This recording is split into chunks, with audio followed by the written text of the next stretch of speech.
Cristo anunciou,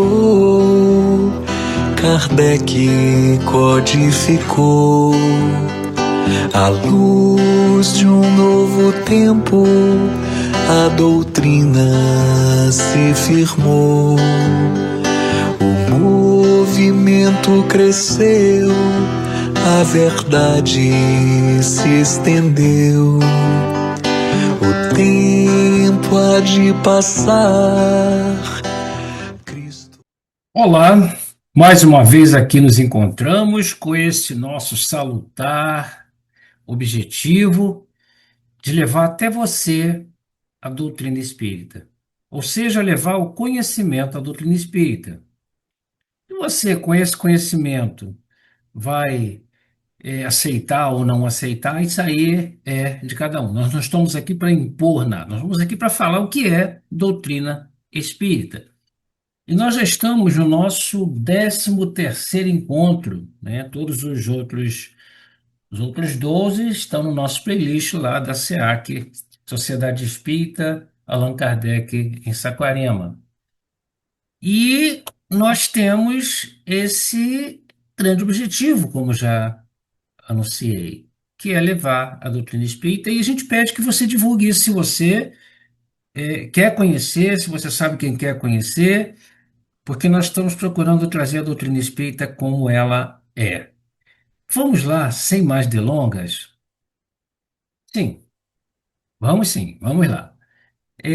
Nós estamos tratando agora, né? A gente falou que nós estamos fazendo esse trabalho, assim, bem lá do início, mostrando toda a base, já falamos de fases históricas, já falamos de Radesville, e estamos dando continuidade a esses fenômenos mediúnicos que antecederam a codificação. Hoje nós vamos falar das mesas girantes.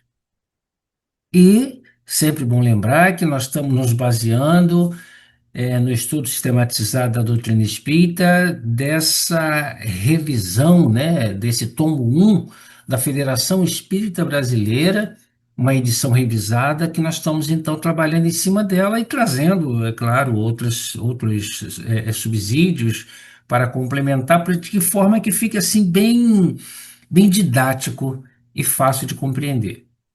Então, nós vamos falar hoje das mesas girantes. Quando a gente quando a gente se propõe a falar das mesas girantes, que é algo muito importante, a gente vai falar da transposição desses acontecimentos lá da América, né, que Huddersville, Estados Unidos, foi quando tudo começou, a gente já estudou isso em outro momento, e ele então esses fenômenos vêm para a Europa. Porque quando começou em Huddersville, foi assim aquele grande momento que a espiritualidade superior verificou, que era chegado esse momento de tudo começar, de tudo trazer. E aí, só que ela não fica nos Estados Unidos, né? Não fica lá em Huddersville. Lá em Huddersville foi quando tudo explorou e, na realidade, acredito que em toda parte do mundo começou a acontecer fenômenos a partir daquele momento, e ela vem então para a Europa. E quando eu falo da Europa, aí a gente vai falar das mesas girantes e eu vou então ver o que que esse estudioso, o que que Pedro Franco Barbosa, ele fala nesse livro dele, Espiritismo Básico, com relação às mesas girantes, né? Porque ele coloca que esses acontecimentos, que a partir lá do primeiro diálogo, aquele 31 de março de 1848, quando houve a grande explosão, empolgaram a população do vilarejo e não só do vilarejo. Não só do vilarejo, não só daquele município, não só daquele estado, não só daquele país. E a gente vai verificar isso então. A gente vê como é que a espiritualidade trabalha de uma forma organizada, né? E aí continua o Pedro, o que resultou na formação do primeiro núcleo de estudos do espiritualismo moderno. Não está falando de espiritismo. Espiritualismo moderno, porque verificou-se que alguma coisa diferente estava acontecendo daquilo que era o normal. O acontecimento de Huddersville repercutiria na Europa, despertando as consciências e, ao lado dos fenômenos das mesas girantes, prepararia o advento do Espiritismo. Então, olha só, nós estamos falando de espiritualismo e ele está falando que isso prepararia o advento do espiritismo. E o que seriam então essas mesas girantes, né? E a gente vai entender com relação às mesas girantes sobre o que o Vantuil, Zeus Vantuil, ele fala nesse livro As Mesas Girantes e o Espiritismo, umas pinceladas que ele dá para a gente ter uma compreensão geral. Em Paris de 1853, principalmente, a recreação mais palpitante, mais original, era das mesas girantes. E a gente tem atualmente, né, quando se fala da brincadeira dos copos, né? Essa brincadeira dos copos era antiga, o pessoal botava um copo ali e tinha essa comunicação com os espíritos. A gente vê que a coisa foi bem abrangente, né? É o tabuleiro de Ouija, é um jogo, né? Um tabuleiro Ouija que também tinha esse propósito de falar com os espíritos. E tem, eu acho que acredito até hoje tem. Os fenômenos constituíam, para a generalidade dos assistentes, um passatempo como qualquer outro, como esse que eu estou falando aqui. Quase ninguém se aprofundava no estudo da causa de tais manifestações extraordinárias. É um brinquedo, uma brincadeira, como a gente tem hoje muitas brincadeiras, as pessoas entram na brincadeira sem se importar com a origem, com o objetivo dele, e às vezes é até perigoso. A gente sabe disso hoje em dia. Às vezes surgia uma ou outra pretensiosa explicação que logo era desprezada por não poder satisfazer os fenômenos observados. Então, assim, tentava se explicar o que era aquilo, uma mesa girando, uma mesa, mas não tinha uma lógica e ninguém se aprofundou no assunto, era mais uma brincadeira mesmo. Os espíritos, aproveitando-se da onda de curiosidade que invadiria, né, que invadira, que estava acontecendo em todas as pragas, em todos os locais, em todas as nações da Europa e outros países também fora da Europa, então esses espíritos começaram a aproveitar. E aí a gente observa a importância de todos os espíritos, né? Então, certamente, nesses momentos, não acredito que eram espíritos assim, evoluídos, espíritos superiores. Deus permitiu que vários espíritos se manifestassem para que pudesse, assim, dar essa grande explosão desses fenômenos, desses acontecimentos. Neles também se movimentaram intensamente no grandioso e abençoado objetivo de despertamento progressivo dos homens para realidades vivas, que existe uma vida, né? Que existe uma vida após essa vida, que nós não acabamos, que nós não terminamos. Então começou então a surgir isso aí. Então, quando a gente fala das mesas girantes, é essa notícia desses grandes fenômenos que começou, pô, todo mundo quando via, viajava, trazia isso, que era uma coisa misteriosa, que estava se produzindo na América, está se produzindo também na França, né? Ou seja, em todas as partes. E o que acontece? Isso, em pouco tempo, em pouquíssimos tempos, essa experiência, essa grande boom das mesas girantes atinge um grau assim, muito grande, extraordinário, que se fosse hoje estaria na internet, estaria em todos os noticiários, né, com relação a isso. E aí fala-se que nos salões a moda era interrogar os espíritos sobre coisas, questões bestas, sobre passatempo, e por isso é que eu digo que aí foram utilizados vários espíritos, né, de capacidade, não espíritos assim evoluídos moralmente, mas assim estava, aí a gente observa assim, como Deus utiliza toda a sua criação, que em importantes momentos, importantes locais aqui, necessidades. A onda espiritualista, vê que nós estamos falando de espiritismo, a onda espiritualista passou da América para a Europa, cujo terreno já se encontrava preparado para o desenvolvimento científico. A gente viu lá a evolução, né, na Europa, a gente viu a Revolução Industrial e toda aquela questão, a revolução, a arte, então começou a se preparar ali. E onde os fenômenos de transcomunicação, que a gente viu que também estava muito forte, iriam ser estudados mais tarde, com muito mais frequência a partir desse movimento. E com isso, a gente vê essa grande necessidade desse momento e como a espiritualidade atua, trazendo para a gente as informações de forma paulatina e crescente. A Society for Psychical Research é uma organização que se inicia no Reino Unido e depois se constituiu em outros países. O seu fim declarado é a compreensão dos eventos e habilidades comumente descritas como psíquicas ou paranormais, através da promoção e apoio a importantes pesquisas nesta área. E examinar, olha só, examinar alegados fenômenos paranormais de maneira científica e imparcial. Então aí começa a ciência a trabalhar, né? Vamos examinar essa sociedade, então, ela vai trabalhar, então, de uma forma para se procurar identificar isso, mas de forma parcial, tirando o sobrenatural, para se estudar e entender o que estava acontecendo. A metempsicose é uma técnica que, até hoje, algumas religiões ou seitas, não sei, aceitam, né, que é quando a alma, né, essa alma, ela transmigra de um corpo para outro. Eu acredito até que no budismo acredita isso, né, com a questão do Buda. Eu não estudo o assunto, mas o que a gente observa, assim, e um pouquinho que a gente entende é que o espírito de Buda, não sei se o Siddhartha Gautama, ele quando desencarna naquele ali, ele vai encarnar numa outra pessoa, eles ficam procurando alguma coisa assim, eu já vi algo assim, não sei se isso é uma realidade.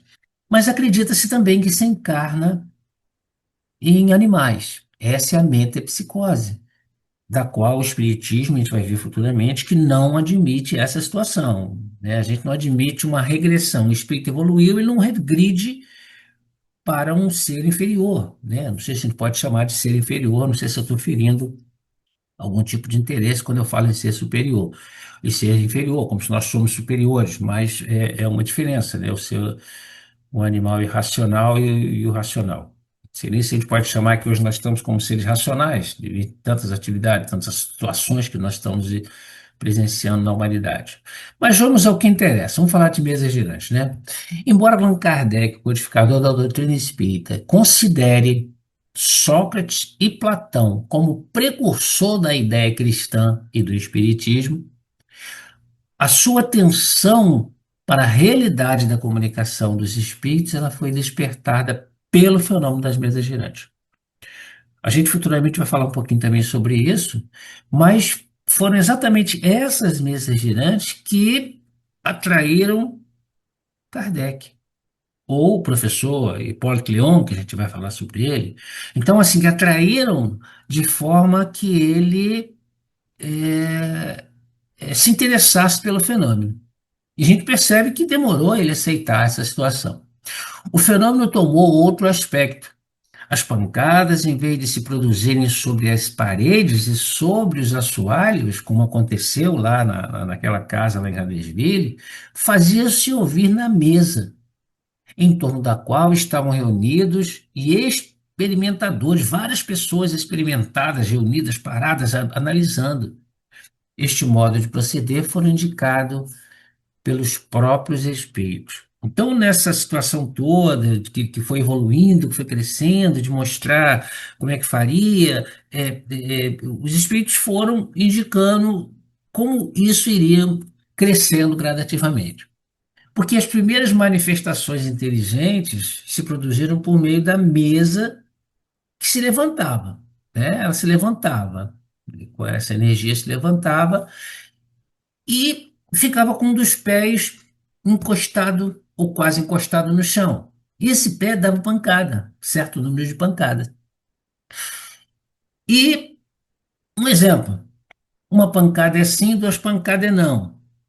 Pergunta-se alguma coisa, no início bem rudimentar, ou sim ou não. Sim ou não? Uma pancada, sim.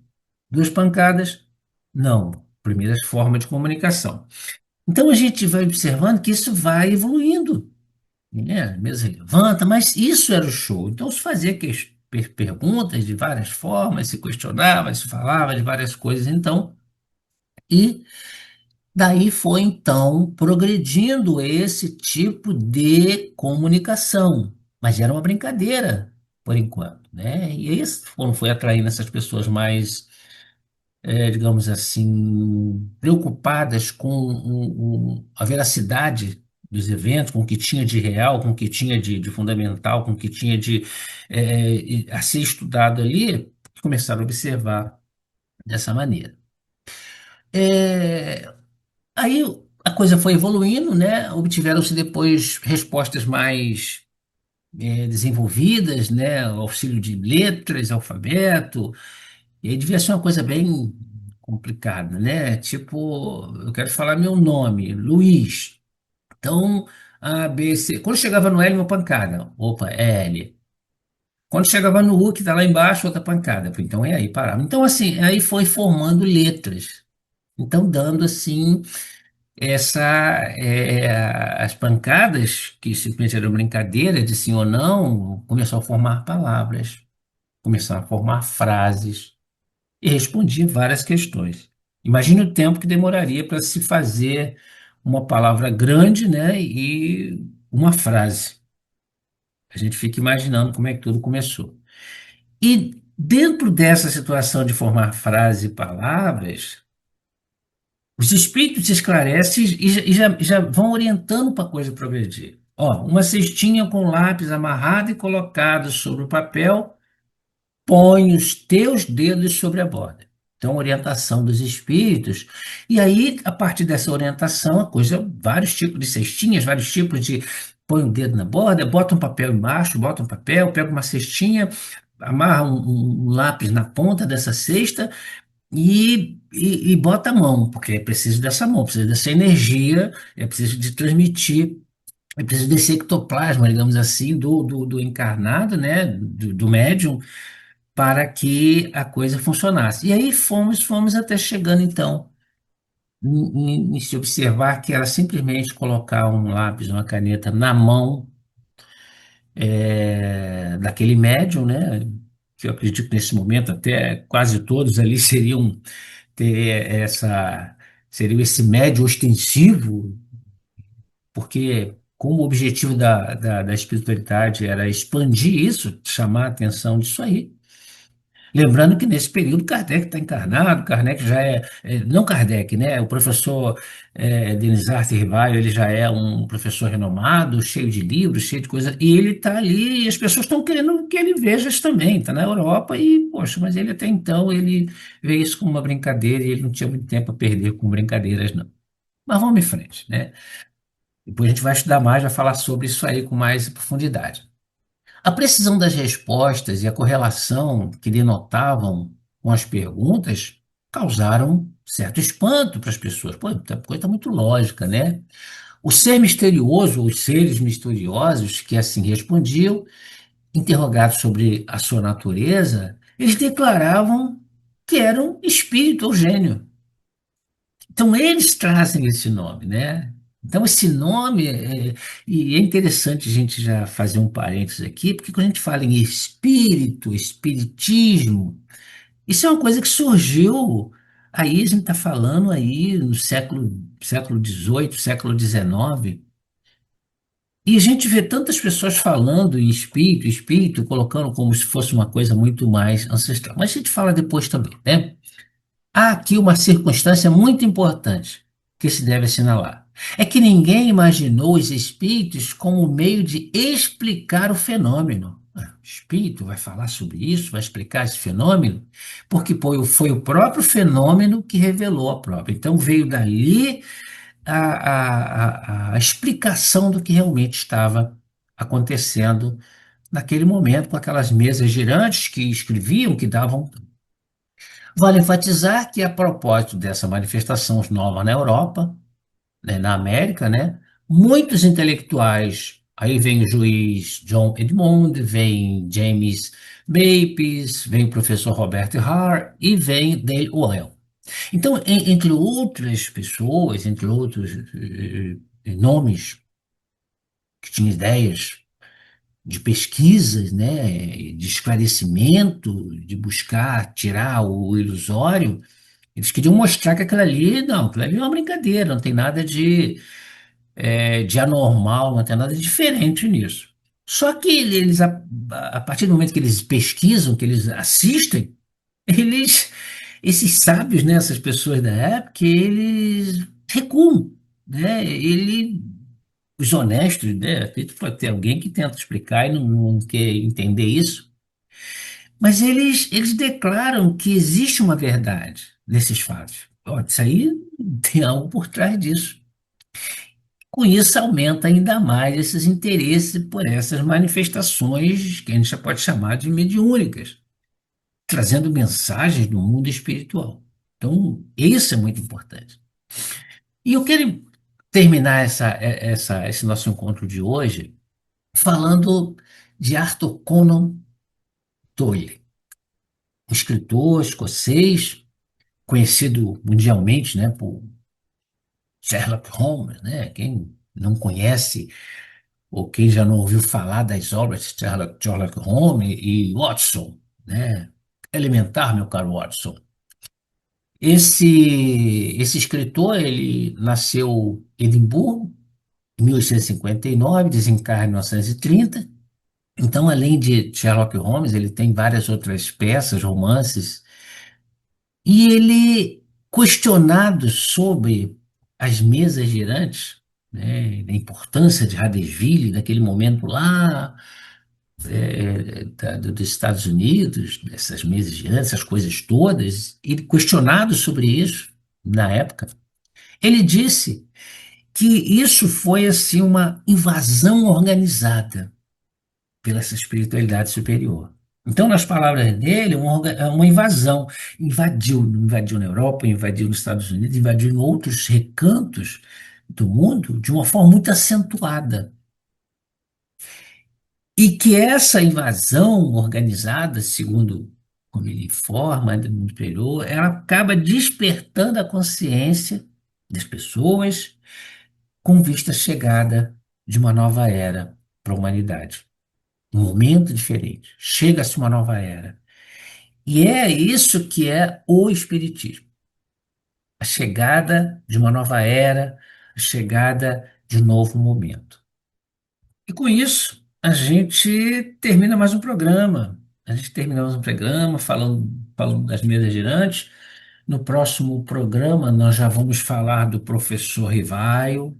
Aí a gente começa, né? Vamos falar do professor Rivaio para que possa ficar claro o entendimento de que Allan Kardec, a gente vai ver por que o nome Allan Kardec, já que o nome dele de batismo, né, de registro, não de batismo, de registro era outro. Por que que o nome Allan Kardec? A gente vai compreender qual a importância dele e, principalmente, é bom a gente já deixar bem claro isso, por que que Allan Kardec não é o nosso Deus, não é o nosso mestre, nosso mestre é Jesus. Allan Kardec, então, é o codificador dessa doutrina maravilhosa. No próximo encontro, então, nós vamos falar sobre o professor. E a gente continua pedindo a todos que nos assistem, que por acaso foi ali e assistiu, opa, vi esse número agora. Volta lá no 1, 2, 3, 4, assiste todos para que você tenha. Eu estou procurando fazer um encaminhamento, procurando fazer uma ligação dos fatos, para que você compreenda a doutrina espírita. E pergunte. No final, vai estar colocado aqui o nosso zap, que é meio mais fácil, vai ter colocado o nosso e-mail. Façam questão, façam perguntas e nós vamos procurar responder da melhor forma possível. Compartilhe, assine, ou seja, se inscreva, não assine, se inscreva em nosso canal. Lá tem muito mais coisas. Sabe, nós estamos com o objetivo de levar a doutrina espírita até você. Que Deus possa estar presente em nossos corações e até o nosso próximo encontro, se Deus assim permitir. Quando o homem outros mundos habitar, aqui no infinito ou em qualquer lugar, de certo encontrará a mesma lei natural, regendo a sinfonia da vida universal, Nascer, morrer, renascer ainda e progredir sem cessar. Tal é a lei. Nascer, morrer, renascer ainda e progredir sem cessar. Tal é